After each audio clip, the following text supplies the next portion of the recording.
महिला कांग्रेस की राष्ट्रीय अध्यक्ष अलका लांबा ने असम की भाजपा सरकार पर लगाया गंभीर आरोप। कहा, असम सरकार राहुल गांधी की यात्रा को रोकने के लिए ले रही है हिंसा का सहारा। महिला कांग्रेस की राष्ट्रीय अध्यक्ष अलका लांबा ने किशनगंज में पत्रकारों से बात करते हुए राहुल गांधी की भारत न्याय यात्रा पर असम सरकार द्वारा हमला करवाने का बड़ा आरोप लगाया है। उन्होंने कहा कि पहले मणिपुर में यात्रा की इजाजत नहीं देकर राजधानी इम्फाल में यात्रा शुरू करने की अनुमति दी गई और आज जब लखीमपुर में यात्रा का प्रवेश हुआ तो असम के मुख्यमंत्री बौखला गए और यात्रा पर पथराव हुआ एवं पोस्टर फाड़ दिए गए। उन्होंने कहा कि असम के मुख्यमंत्री धमकी दे रहे हैं कि यात्रा के बाद जेल में डालेंगे, लेकिन उन्हें समझना चाहिए कि ये राहुल गांधी हैं और डरने वाले नहीं हैं। वहीं उन्होंने कहा कि 28 धर्मनिरपेक्ष दल एकजुट है और सीट बंटवारे को लेकर लगातार बातचीत चल रही है। उन्होंने कहा कि कहीं हम अकेले लड़ेंगे और कहीं हमारा फ्रेंडली फाइट होगा। वहीं उन्होंने केंद्र सरकार पर निशाना साधते हुए कहा कि भाजपा की तानाशाह सरकार का अंतिम समय शुरू हो चुका है। साथ ही उन्होंने कहा कि संवैधानिक संस्थाओं पर कब्जा करने के लिए संघ के लोगों को बिठाया जा रहा है, जबकि यात्रा में बिहार के मुख्यमंत्री नीतीश कुमार के शामिल होने के सवाल पर उन्होंने कहा कि ये नीतीश कुमार का फैसला होगा और जो भी फैसला होगा हमें मंजूर होगा। इस मौके पर बिहार प्रदेश महिला कांग्रेस अध्यक्ष शरबत जहां फातिमा, मनीष पांडे, डॉक्टर सोनी, इमाम अली उर्फ चिंटू सहित अन्य लोग मौजूद थे। के बाद लखीमपुर असम से होती हुई ये यात्रा आज इस समय जब मैं आपसे बात कर रही हूँ 20 जनवरी को अरुणाचल प्रदेश के ईटानगर में है। कल वापसी फिर असम में आएगी। बहुत दुख और दुर्भाग्य की बात है, भाजपा की सरकार एड़ी चोटी का जोर लगाए हुए है, हिंसा का सहारा ले रही है कि किसी तरह भी इस यात्रा को रोका जाए। मणिपुर, पीछे मत खड़ा करिए, मणिपुर में ये यात्रा की इजाज़त हमें नहीं दी गई। मणिपुर में की इजाज़त नहीं दी गई। कहा आप मणिपुर के इम्फाल में राजधानी में यात्रा शुरू नहीं कर सकते, लेकिन यात्रा तो होनी थी, इसलिए 30 किलोमीटर दूर से ये यात्रा शुरू हुई। लेकिन आज असम के लखीमपुर में जैसे ही बॉर्डर में घुसी, असम के मुख्यमंत्री बौखला गए। हमारी यात्रा की गाड़ियों पर पथराव हुआ, हमारे झंडे, हमारी पोस्टर, बैनर को फाड़ा गया, जो बहुत ही दुर्भाग्यपूर्ण है। यहाँ तक कि धमकियां असम के मुख्यमंत्री दे रहे हैं कि यात्रा के दौरान यात्रा तो निकाल लीजिए, लेकिन यात्रा के बाद हम कानूनी कार्रवाई करेंगे और जेल डालेंगे। उन्हें समझना चाहिए कि राहुल गांधी है, ये डरने वाले नहीं हैं। मैं अभी दिल्ली से बागडोगरा से आपके सिलीगुड़ी से अभी किशनगंज हूँ। कल मैं बिहार के पूर्णिया जा रही हूँ। ये यात्रा का रूट है। लोग बहुत उत्साहित हैं। मेरा भी यही है, भारतीय राष्ट्रीय महिला कांग्रेस की राष्ट्रीय अध्यक्ष बनने के बाद ये बिहार के में मेरा पहला दौरा है और ये दौरा मुझे खुशी है कि हमारी महिला अध्यक्ष डॉक्टर शरबत जहां फातिमा जी मेरे साथ हैं, जिला कांग्रेस के अध्यक्ष भी बैठे हुए हैं। हमारा पूरा जोर रहेगा महिला कांग्रेस के संगठन को। आज जो हमारी कार्यकारिणी की बैठक भी है आपकी प्रेस वार्ता के बाद, उसमें चर्चा होगी कि संगठन में कहाँ कमियां और कैसे उस कमियों को दूर करते हुए महिला कांग्रेस को बिहार में मजबूत किया जा सकता है। दूसरा मकसद भारत जोड़ो यात्रा की कामयाबी और तीसरा 2024 के चुनाव सर पे खड़े हुए हैं। किस तरह से दिल्ली में बैठी तानाशाह लोकतंत्र संविधान की हत्या करने वाली सरकार से लोग त्राही माने, उसे हम बर्खास्त कर सकते हैं।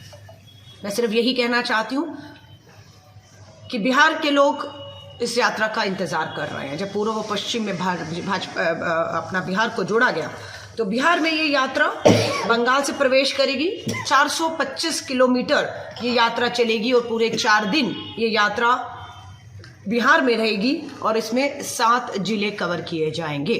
जैसे यात्रा बंगाल में प्रवेश कर जाएगी उसके बाद बिहार का नंबर है, तो स्वाभाविक है बिहार में यात्रा प्रवेश से पहले प्रेस वार्ता के माध्यम से क्या रूट रहेगा, कहाँ कहाँ से गुजरेगी, कहाँ रात को विश्राम होगा, कहाँ प्रेस वार्ता होगी, इस सब की जानकारी हमारे सीनियर लीडर यात्रा के बिहार में आने से पहले आपको पूरी तरह से देंगे। मोटे तौर से यही है कि ये यात्रा जो है 425 किलोमीटर 4 दिन और 7 जिलों से गुजरेगी। अब इस यात्रा में रखा गया कि भारत जोड़ो न्याय यात्रा है। पूछा गया भारत जोड़ो न्याय यात्रा कब तक? राहुल गांधी जी का जवाब है न्याय का हक मिलने तक। ये यात्रा अब जारी रहेगी न्याय का हक मिलने तक। यात्राओं का शीट शेयरिंग से कुछ लेन देन नहीं है। यात्रा एक अपना जो है वो चल रही है, न्याय दिलाने की बात है, देश के मुद्दों को उठाने की बात है, वो उठाई जा रही है, लोग जुड़ रहे हैं। जहाँ तक सीट शेयरिंग की बात है, मैं आपको विश्वास दिला रही हूँ 28 राजनीतिक दल जो धर्मनिरपेक्ष है जो संविधान को बचाने निकले हैं, जो लोकतंत्र में उठती आवाज़ों को बचाने निकले हैं, जो इस तानाशाह जो सरकार जो देश को नफरत और धर्मों में बांटकर जो है वो बर्बाद करना चाहती है, उसे बचाने के लिए उसको निकले हैं। हम एकजुट हैं 28 के 28 दिन। मुझे खुशी है लगातार सीट शेयरिंग को लेकर बातचीत आगे बढ़ रही है, कामयाबी से बढ़ रही है, कहीं कोई दिक्कत नहीं आ रही है। लेकिन जो भी कुछ फाइनल फैसला होगा, चाहे हम अकेले लड़ रहे हों जिन राज्यों में हम हैं, हिमाचल, उत्तराखंड, मध्य प्रदेश, राजस्थान, छत्तीसगढ़, अगर एक आधी सीट वहाँ हमें सहयोगियों को देनी है तो उस पर भी बात चल रही है।